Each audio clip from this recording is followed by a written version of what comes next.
Comes out at that temperature, it's glowing nice and orange. When I stop turning, let's see what happens. It's actually going to keep going towards the floor. So it gets to the point where the glass is so thin that where it's thinner is cooler and it won't move, but where it's still thick and gooey, you still see it's moving up there. This stuff I can physically already touch. That I cannot because of mass. But now I've made some beautiful stringer arts. Yes? Alright, good. Jane's going to take a nice little dollop of Daisy sour cream, a little gather on her putty. I got my tweezers right here.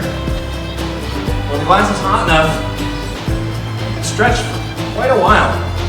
So I'll walk all the way on the other side of the stage. And I can sit here and have a little tug of war with Jay over there. And it's still pulling. It's still hot enough on his side that it will keep pulling out of the mass.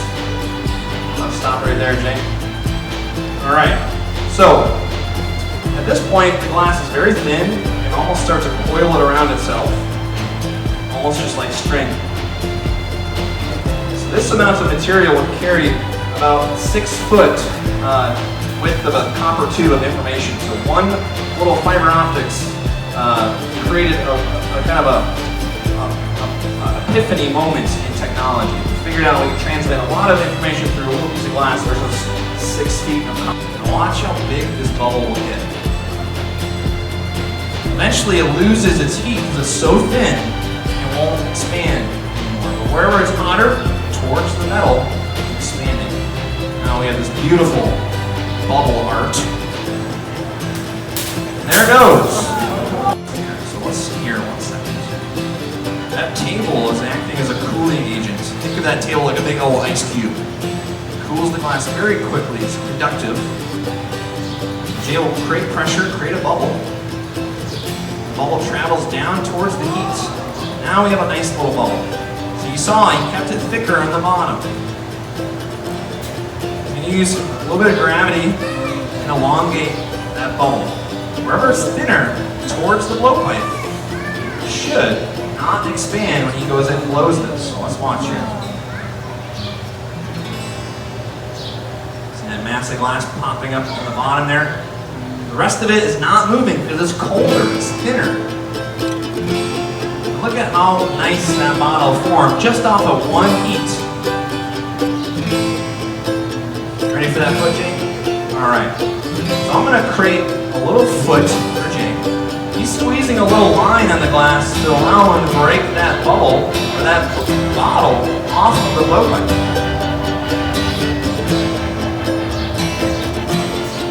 Some massive glass here. We're going to spool it on. Alright. So we'll spool it on, kind of like coiling or spooling tapping.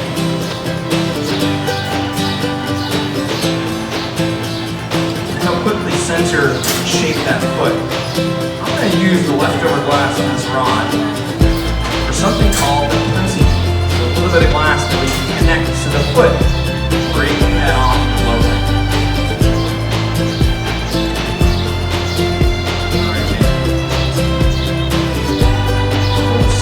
It'll break it right off the blowpipe. We'll tap here. There we go. Let's give Jay a round of applause. Beautiful round of applause. Flip. It needs to flip because of gravity. Stay there. Gravity will pull that handle down, touch it where he doesn't want to. Watch this move. There we go. Yeah, any oohs or ahs are great. Ooh. 2. Got our camera switch, Jay. 2. 3. Almost pulverizes into dust. Now why is significant to today's age in glass? Try to wind up the honey on the end without dripping on your counter. And imagine that at 2,000 degrees. Jay centers, cools, and shapes that fresh layer of glass. The wooden newspaper. Very good, very good. So there's 8 to 10 sheets of newspaper folded in thirds. Soaked in water, just like that wooden tool he was using. If you touch dry newspaper to glass, it will start to burn also. So it doesn't allow you to line across the glass too. There's no moisture in this thing. Oh, there it goes! What was that at? 13 minutes. That's the longest one I've seen yet. Yesterday we had one break in 5 minutes. they're not annealed properly. If it's thin enough, it can survive, but at some point it will do that. So if you have a piece of glass that's not annealed, 6 months later it's sitting on your counter or your mantle. That's if you just want to visually.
With this show, we also like to take a look at how glass can be strengthened or how it might be weakened in relation to how it's heated or cooled.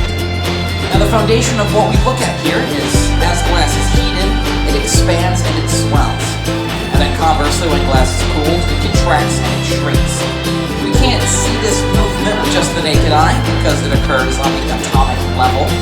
However, the glass is definitely feeling it, and in a few moments here, we're going to see the results of what this glass is feeling. So what I'm doing right now is I'm heating a nice even ring around what's left of this poor wine bottle here. The area that I'm heating is trying to expand, but the rest of the glass is still pretty cool. It's about room temperature. The rest of the glass doesn't want to move. So those two areas are fighting against each other on that atomic level. We call that fighting stress.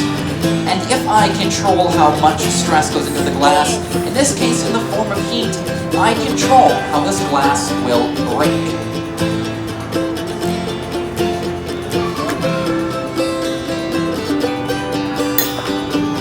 That.